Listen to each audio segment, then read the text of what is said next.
Kita ke kasus korupsi, pemirsa. Terpidana kasus korupsi KTP elektronik Setia Novanto dinyatakan bebas bersyarat Sabtu 16 Agustus. Sebelumnya Setia Novanto divonis 15,5 tahun penjara. Namun setelah Mahkamah Agung mengabulkan peninjauan kembali atau PK, hukuman Setia dikorting menjadi 12 tahun 6 bulan.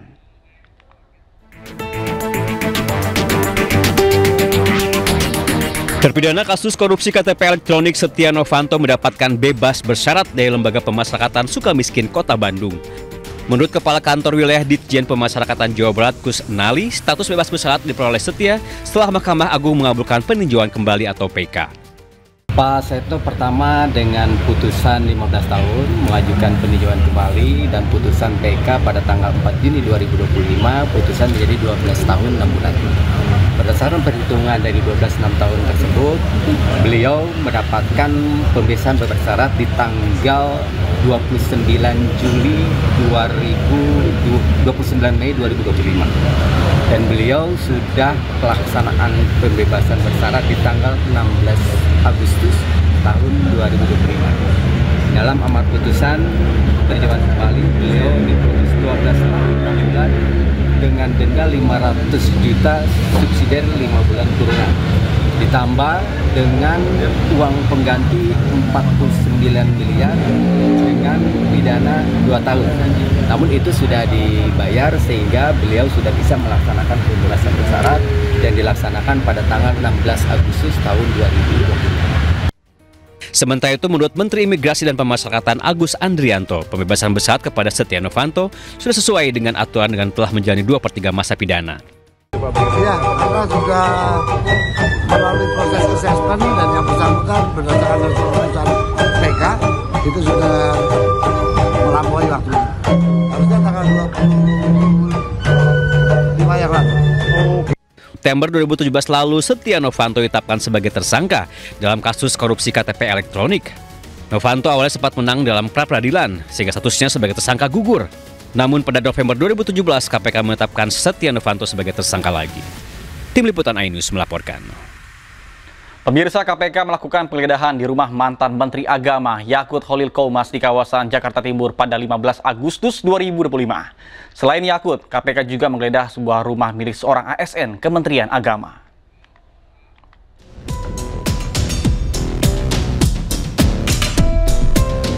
KPK terus melakukan penyidikan terkait kasus dugaan korupsi kuota haji 2024 di lingkungan Kementerian Agama. KPK pun melakukan penggeledahan di 2 tempat. Dari penggeledahan itu, KPK mengamankan sebuah unit kendaraan roda 4 yang disita dalam penggeledahan di rumah anggota ASN Kemenak di kawasan Depok. KPK juga menggeledah rumah mantan Menteri Agama Yakut Khalil Qoumas di kawasan Jakarta Timur untuk mendapatkan petunjuk serta sejumlah bukti terkait dugaan korupsi kuota haji. Penyidik dalam penggeledahan ini adalah untuk mencari petunjuk, untuk mencari bukti-bukti yang dibutuhkan dalam proses penyidikan terkait dengan perkara ini.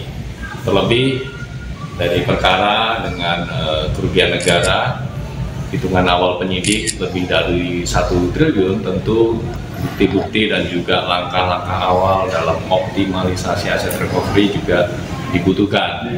Oleh karena itu, tim juga kemudian menyita aset-aset yang diduga terkait dengan perkara ini. Total kerugian negara yang ditimbulkan akibat tindak pidana korupsi ini diperkirakan mencapai lebih dari 1 triliun rupiah. Dari Jakarta, Tim Liputan iNews melaporkan. Pemirsa, kasus korupsi di Kementerian Agama kerap terjadi. Hal ini menunjukkan buramnya tata kelola haji di Indonesia.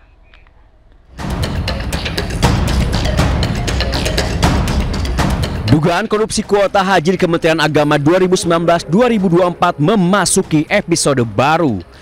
Setelah menaikkan status perkara ke penyidikan, KPK bergerak cepat menggeledah kantor Ditjen Penyelenggaraan Haji dan Umroh dan sebuah rumah di Depok, Jawa Barat. Sebagai orang nomor 1 di Kementerian Agama saat kasus terjadi, Yakut Khalil Qoumas juga telah dicekal berpergian ke luar negeri. Jauh sebelum era Yakut, kasus dugaan korupsi haji di Kementerian Agama pernah terjadi.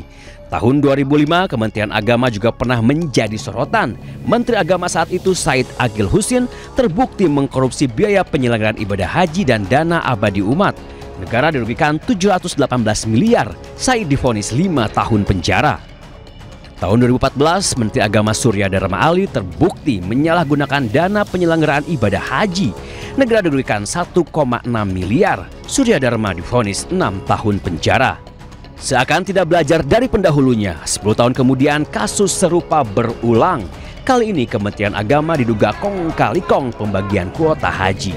Abraham Samad, Ketua KPK 2011-2015 menilai terkuaknya kasus dugaan korupsi haji menunjukkan buramnya tata kelola haji di Indonesia. Memang rupa-rupanya Kementerian Agama tidak serius memperbaiki tata kelola pengelolaan haji itu. Kalau dia serius, kalau tata kelolanya diperbaiki dan serius, maka tidak timbul korupsi itu berulang-ulang. Senada, peneliti Zainur Rohman menilai ada masalah besar di Kementerian Agama era Jokowi itu. Baik itu persoalan kurang tertib administrasi, kemungkinan tidak patuh terhadap peraturan perundang-undangan, bahkan menjurus kepada kemungkinan terjadinya tindak pidana korupsi. KPK sepertinya tidak setengah hati membongkar dugaan korupsi pembagian kuota haji di era Jokowi ini. Komisi Anti Rasuah bahkan mengaku telah membidik aktor utama di balik persekongkolan jahat itu. Siapakah aktor utama yang dimaksud KPK? Tim Liputan iNews melaporkan. Keinformasi lainnya pemirsa, Komnas HAM menyoroti aksi unjuk rasa besar di Pati, Jawa Tengah pada tanggal 13 Agustus yang lalu terkait dengan tindakan aparat saat melakukan pengamanan aksi. Aksi unjuk rasa menuntut mundurnya Bupati Pati Sudewo pada 13 Agustus kemarin berakhir rusuh. Aksi tersebut mendapatkan perhatian Komisi Nasional Hak Asasi Manusia. Komnas HAM mengumpulkan data dari media sosial, video, serta informasi dari aliansi peserta aksi, lalu mengklarifikasi ke Polresta Pati. Klarifikasi dilakukan terkait dengan dugaan kekerasan berlebihan dan prosedur pengamanan. Ya, jadi semua informasi yang kita dapatkan baik dari media yang sudah kami kumpulkan gitu ya, sebagai video yang kami lihat, lalu informasi yang kemarin kami dapatkan dari teman-teman aliansi misalnya, itu yang tadi kita klarifikasi ke pihak kepolisian gitu. Ya, setelah kita melihat tindakan pengamanan kepolisian, habis ini kan kita nanti akan melihat kondisi korban. Jadi kita akan memastikan bagaimana kondisi korban yang saat ini masih dirawat di rumah sakit misalnya. Lalu kita juga cek siapa yang menanggung biaya perawatan bagi korban. Itu kan penting karena warga ini kan berhak untuk mendapatkan Pemirsa, Presiden Prabowo Subianto hadiri pesta rakyat di kawasan Monumen Nasional Jakarta pada Minggu malam.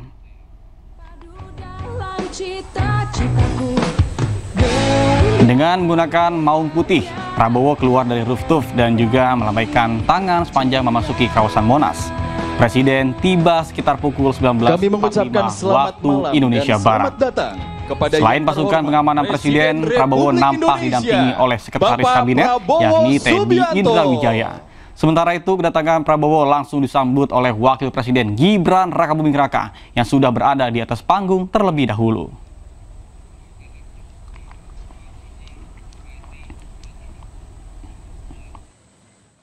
Pesta Rakyat Hari Ulang Tahun ke-80 Republik Indonesia dimeriahkan dengan parade mobil hias dari berbagai kementerian, lembaga, BUMN hingga instansi TNI Polri.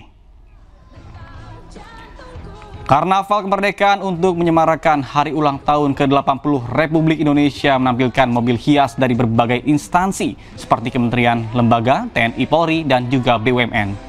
Rute lintasan karnaval membentang dari kawasan Monas, Jalan MH Tamrin, Bundaran HI hingga Jalan Sudirman. Parade mobil hias ini pun disambut antusias oleh masyarakat yang menanti di sepanjang lintasan. Karnaval kemerdekaan berikutnya adalah pelayanan publik serta kesiapsiagaan bencana serta Peringati Hari Ulang Tahun ke-80 Republik Indonesia, pemerintah Provinsi Jakarta menggelar Karnaval Kemerdekaan Republik Indonesia tahun 2025 yang dirangkaikan dengan pesta rakyat dan bertunjukkan kembang api pada Minggu malam.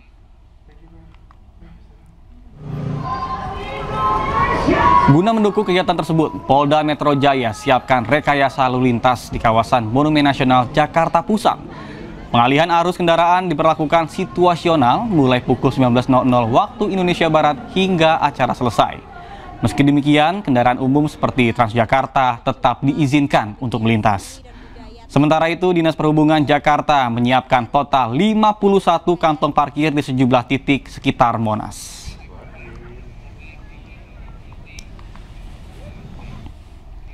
Ya pemirsa, untuk mengetahui kemeriahan Karnaval Pesta Rakyat sudah terhubung dengan rekan kami Jessica Winoto di kawasan Patung Kuda, Jakarta. Baik, selamat malam Jessica. Bagaimana keramaian Karnaval Pesta Rakyat di sana? Silakan.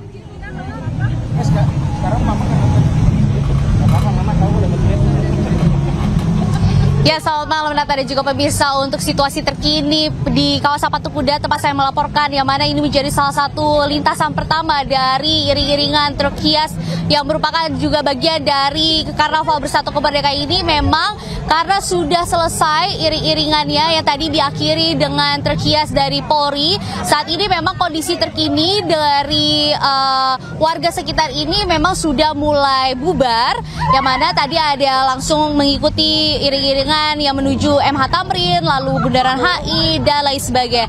Nah, untuk mengetahui Nata dan juga pemirsa bagaimana kemeriahan yang tadi dirasakan oleh warga yang ada di sini, kita sudah bersama dengan beberapa warga ya. Ini rombongan nih sepertinya Nata dan juga pemirsa. Halo Mas, namanya siapa?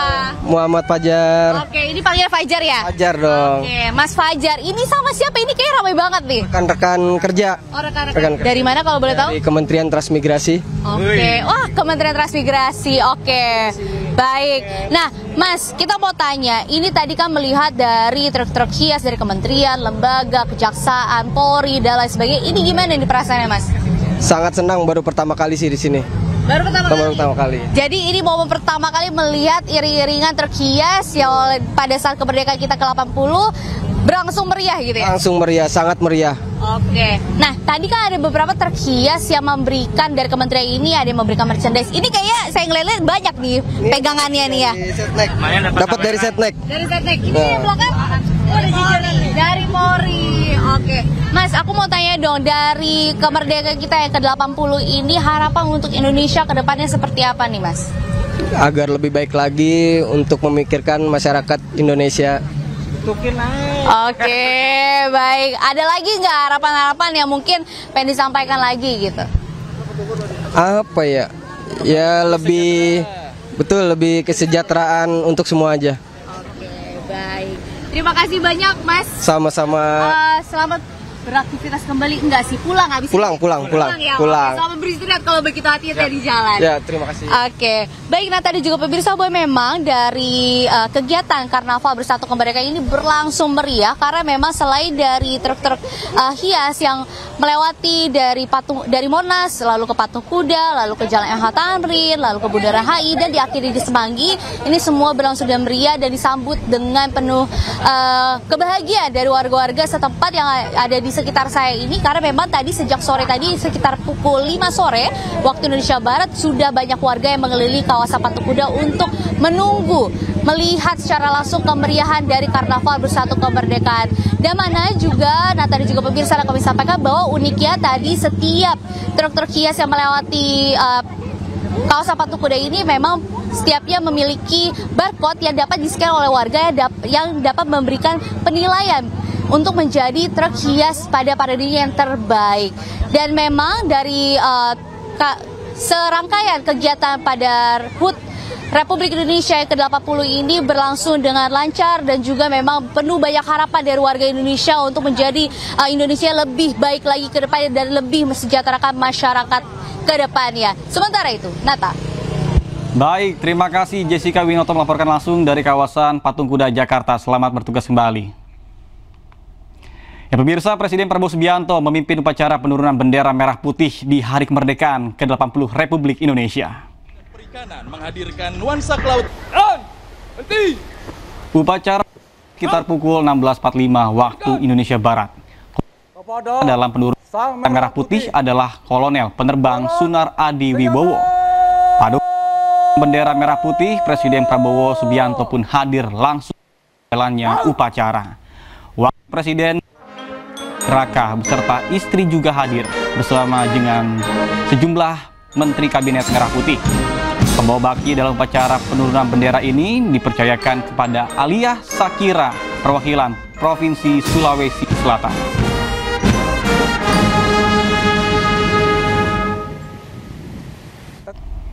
Presiden Prabowo Subianto pimpin upacara hari ulang tahun ke-80 Republik Indonesia di Istana Merdeka Jakarta. Saat memimpin upacara pengibaran dan juga penurunan bendera, sang presiden menggunakan dua pakaian adat berbeda.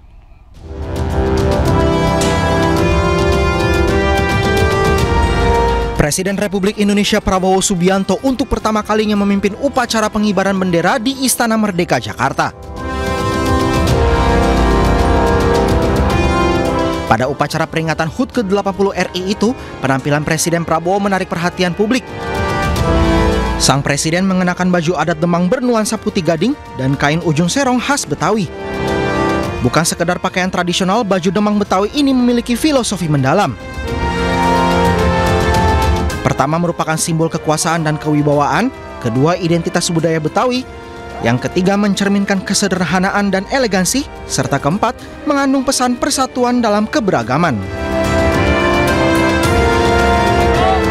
Sementara itu saat memimpin upacara penurunan bendera merah putih, Presiden Prabowo yang bertindak sebagai inspektur upacara nampak mengenakan pakaian adat Melayu Riau.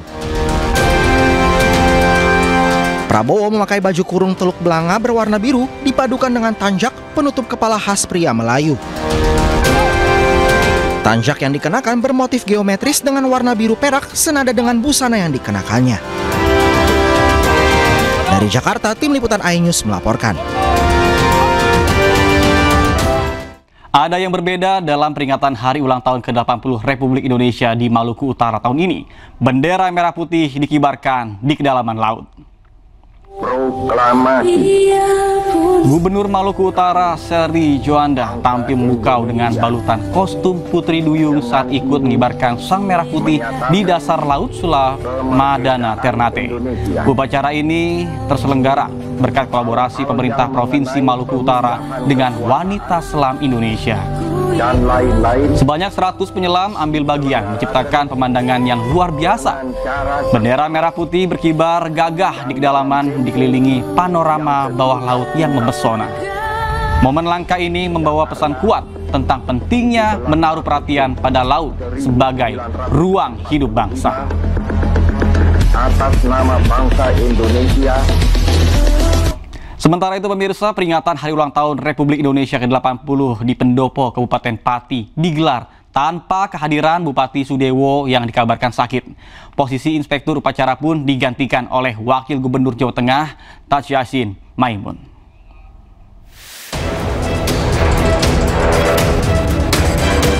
Upacara Hari Ulang Tahun Kemerdekaan Republik Indonesia ke-80 di Pendopo, Kabupaten Pati tidak dihadiri oleh Bupati Pati Sudewo. Ketidakhadiran Bupati Sudewo karena kondisi kesehatan yang menurun dan butuh istirahat. Posisi inspektur upacara pun digantikan oleh Wakil Gubernur Jawa Tengah, Taj Yassin Maimun yang diutus langsung oleh Gubernur Jawa Tengah Ahmad Lutfi. Bupati Sudewo tercatat sudah beberapa kali tidak menghadiri agenda kedinasan setelah aksi demo besar-besaran pada tanggal 13 Agustus lalu. Di antaranya pengukuhan pasukan pengibar bendera, ziarah ke Taman Makam Pahlawan, hingga rapat paripurna DPRD dengan agenda mendengarkan pidato kenegaraan Presiden Prabowo Subianto secara virtual.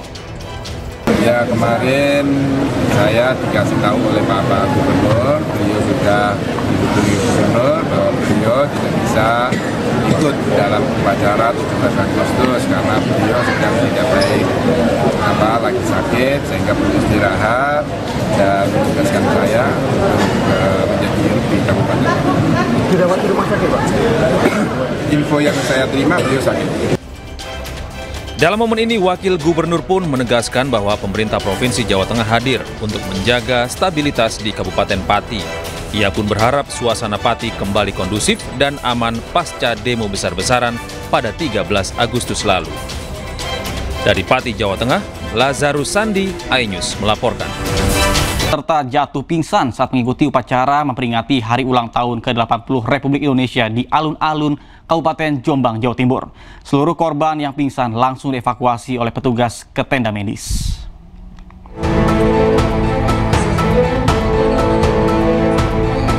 Satu persatu, peserta ini tumbang saat mengikuti upacara memperingati HUT ke-80 RI di alun-alun Jombang, Jawa Timur. Tak hanya yang berdiri di lapangan, tim paduan suara yang berada di bawah tenda pun pingsan. Petugas kemudian mengevakuasi mereka dan membawanya ke tenda medis yang telah disiapkan di pinggir lapangan. Berdasarkan data yang ada, total ada 17 peserta upacara yang jatuh pingsan. Penyebabnya beragam, ada yang mengaku belum sarapan pagi, sementara sebagian lainnya karena tidak kuat berdiri terlalu lama di bawah terik matahari. Terbanyak karena hipotensi ya, karena berdiri terlalu lama, juga karena dehidrasi sehingga lemas, tensinya turun. Meski banyak yang pingsan, namun tidak ada peserta yang sampai harus dirujuk ke rumah sakit. Dari Jombang, Jawa Timur, Muhtar Bagus, Ayus melaporkan. Memperingati hari ulang tahun ke-80 Republik Indonesia, manajemen Taman Wisata dan Satwa Lembah Hijau menggelar upacara bendera dengan unik yang melibatkan sejumlah satwa. Hewan-hewan seperti satwa gajah Sumatera, burung kakatua, dan burung makau terlibat upacara. Mereka dilatih secara khusus agar terbiasa dengan suasana upacara dan perintah-perintah yang diberikan oleh pawang. Pemilihan satwa sebagai bagian dari prosesi pengibaran bendera bukan tanpa alasan. Lembah Hijau bermaksud untuk menyampaikan pesan kuat tentang pentingnya menjaga kelestarian alam dan keanekaragaman hayati. Pelaksanaan upacara bendera dengan melibatkan satwa ini pun diharapkan dapat menjadi inspirasi bagi lembaga konservasi lainnya untuk terus berinovasi dalam upaya pelestarian alam. Kepada bendera merah putih, diiringi lagu Indonesia Raya. Sementara lomba unik 17-an bukan hanya untuk remaja dan kaum muda saja. Orang dewasa hingga lansia juga tidak mau kalah ikut berpartisipasi, mulai dari pegawai dinas, pedagang pasar, hingga lansia yang tinggal di panti jompo.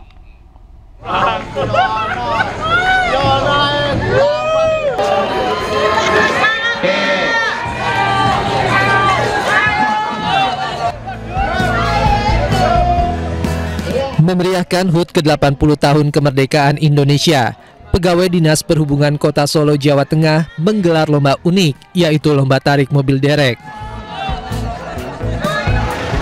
Dengan jarak 30 meter, setiap tim beradu kuat dan cepat agar dapat menarik mobil derek mencapai garis finish paling pertama. Bahkan mobil tersebut bertambah berat karena ditumpangi oleh sejumlah peserta yang sekaligus bertugas menyemangati para penarik mobil derek.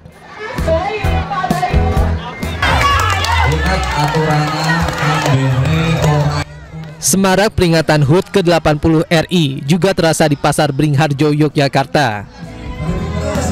Para pedagang dari kurang lebih 40 kios yang ada di sisi barat ini antusias mengikuti beberapa lomba menarik, di antaranya lomba menggendong ember, membawa tampah dan balon, serta lomba karaoke. Tak hanya lomba antar pedagang, guna menambah suasana khas Hari Kemerdekaan, turut dilombakan juga menghias lorong los pasar dengan pernak-pernik khas 17-an.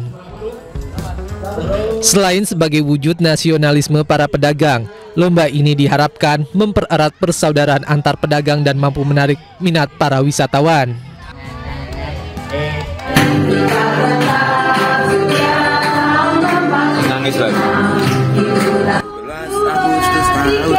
Kaum lanjut usia tidak mau kalah dengan anak muda yang menggelar lomba 17-an.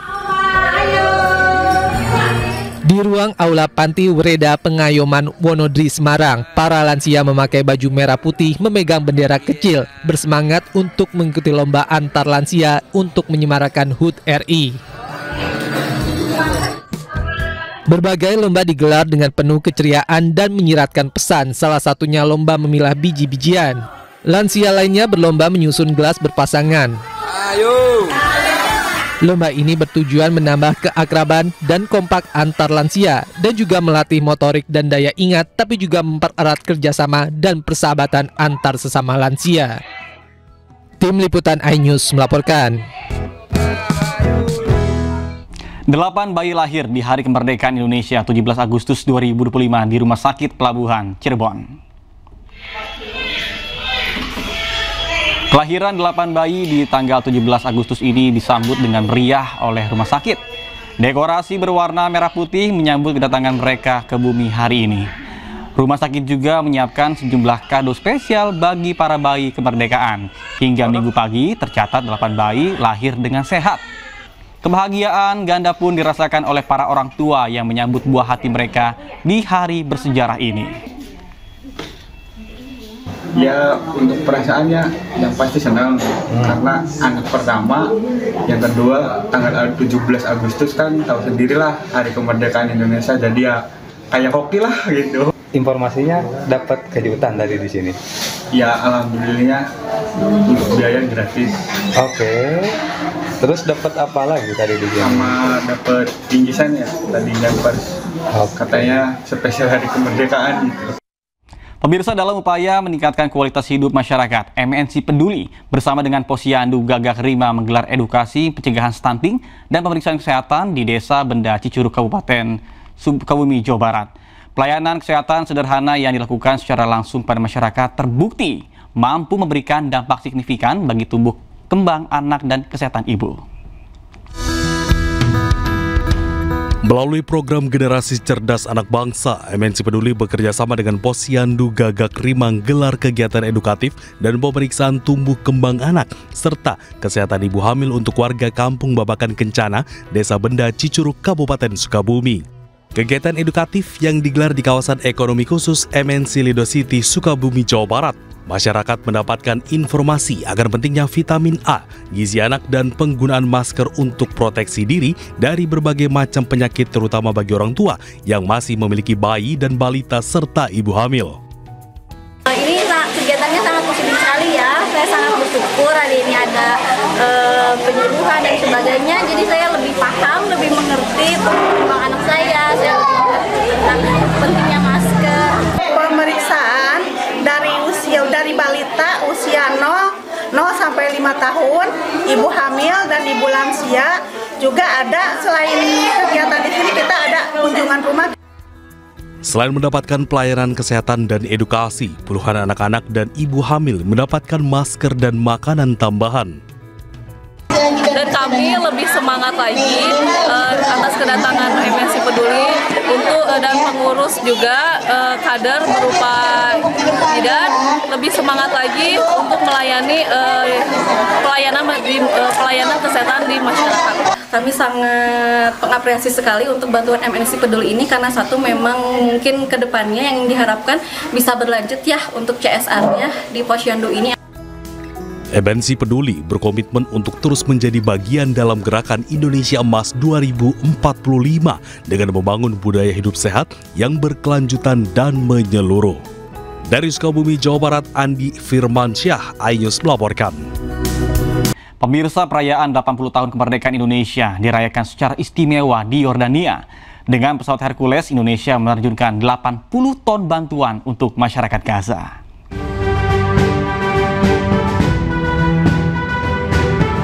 Perayaan kemerdekaan Indonesia di Yordania dipusatkan di Wisma Indonesia di Ibu Kota Amman.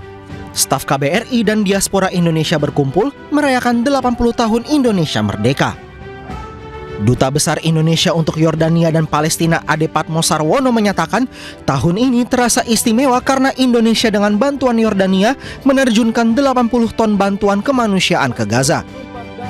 Bantuan Indonesia yang akan diberikan sebanyak 80 ton. Jadi 80 tahun Indonesia dengan 80 ton bantuan kemanusiaan merupakan suatu makna yang sangat besar bagi kita sebagai bangsa dan insya Allah memberikan keringanan bagi warga Gaza yang mengalami bencana kemanusiaan. Pukul 11 waktu Yordania, gelombang pertama pesawat Super Hercules TNI Angkatan Udara lepas landas dari lapangan udara King Abdullah II di Zarko, Yordania. Bantuan dikirim secara bertahap hingga beberapa hari ke depan. Indonesia April tahun lalu juga pernah menerjunkan bantuan kemanusiaan ke Gaza bersama sejumlah negara. 80 tahun Indonesia merdeka, 80 ton bantuan kemanusiaan diterjunkan di jalur Gaza. Semoga bisa memberikan manfaat di tengah warga Gaza yang kelaparan. Dari Amman, Yordania, yang Negara, iNews melaporkan. TNI dan Badan Amil Zakat Nasional atau Basnas menerjunkan 17,8 ton bantuan kemanusiaan ke Gaza. Penerjunan itu sebagai simbol Hari Kemerdekaan Indonesia merdeka di tanggal 17 bulan 8. Bantuan ke Gaza diterjunkan di Hari Kemerdekaan ke-80 Republik Indonesia. Bantuan seberat 17,8 ton ini dikirim ke Gaza melalui lapangan udara King Abdullah II di Zarko, Yordania. Dengan 2 pesawat Super Hercules C-130J, Satgas Merah Putih 2 dengan 66 personil mengirimkan bantuan kemanusiaan berupa makanan siap saji, obat-obatan, dan kebutuhan dasar lainnya. Misi kemanusiaan di Hari Kemerdekaan menjadi bukti solidaritas Indonesia dalam melawan penjajahan. Bantuan kemanusiaan Indonesia bagi warga Gaza lewat udara merupakan yang kedua kalinya dilakukan setelah sebelumnya dilaksanakan pada April 2024.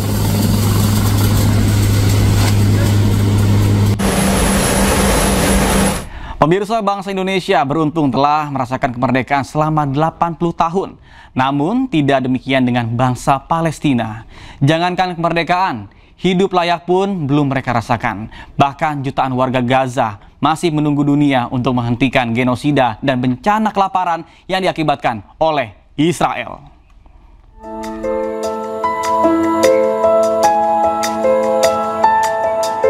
Kemeriahan perayaan HUT RI ke-80 di Indonesia tidak dirasakan warga Gaza di Palestina. Warga Gaza masih menunggu bantuan kemanusiaan. Warga Indonesia hari ini merayakan kemerdekaan ke-80, namun warga Gaza masih menunggu kemerdekaan diakui di PBB oleh semua negara. Salah satu lembaga dari Algeria memberikan bantuan kemanusiaan berupa makanan kepada warga dan anak-anak di Gaza. في إقبال من الناس بشكل كبير على التكيات، يعني أنت هتلاقي مشاهد هالقد ضخمة جدا، يعني هتلاقي الناس مجاعة حادة فيهم جدا، هذول الناس تلاقيهم صار لهم 5 أيام ل4 أيام مش ماكلين، وإحنا الحمد لله اليوم قدرنا نوفر لهم 18 قدر، ويا رب نقدر نلبي كمان وكمان بعض من احتياجات الناس. رسالتي إنه توقف المجاعة، توقف المجاعة على أبناء شعبنا في قطاع غزة. Sejak 14 Agustus lalu, lebih dari 100 organisasi internasional menuntut Israel menyetop blokade ke jalur bantuan. Setelah Israel membuka blokade tersebut, tetap saja kebutuhan masyarakat Gaza tidak terpenuhi.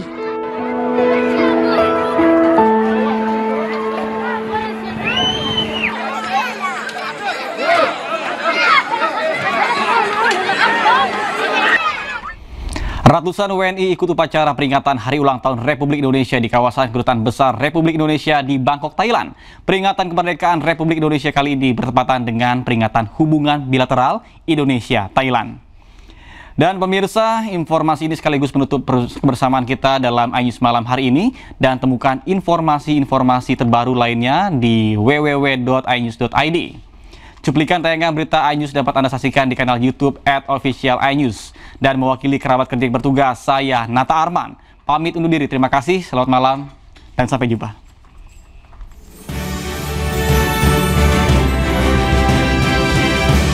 Ratusan warga Indonesia berdomisili di kota Bangkok dan sekitarnya mengikuti upacara HUT ke-80 RI yang digelar di halaman Kedutaan Besar Republik Indonesia di Bangkok, Thailand. Pada upacara tersebut, paduan suara siswa Sekolah Indonesia Bangkok didukung marching band Tentara Angkatan Laut Kerajaan Thailand, menyanyikan lagu Indonesia Raya serta lagu perjuangan lainnya. Antusiasme masyarakat sudah jauh sebelum tanggal 17, mereka bertanya-tanya memenuhi website dan hotline kita untuk menanyakan kegiatan-kegiatan apa. Kita secara garis besar ada 8 kegiatan yang kita laksanakan, mulai dari olahraga, kemudian kumpul-kumpul bersama, ngaliwet, kemudian hari ini adalah pengerekan bendera. Selain itu, sejumlah siswa dari Sekolah Indonesia Bangkok juga menjadi petugas pasukan pengibar bendera merah putih. Saya rasa sangat gembira, sangat happy, sangat bangga dengan diri saya. Terutama saya juga bisa banggain orang tua, teman-teman di sana di Indonesia, bisa banggain negara saya meskipun saya lagi di luar negeri. Peringatan kemerdekaan RI kali ini terasa spesial karena bertepatan dengan peringatan 75 tahun hubungan bilateral Indonesia dan Thailand.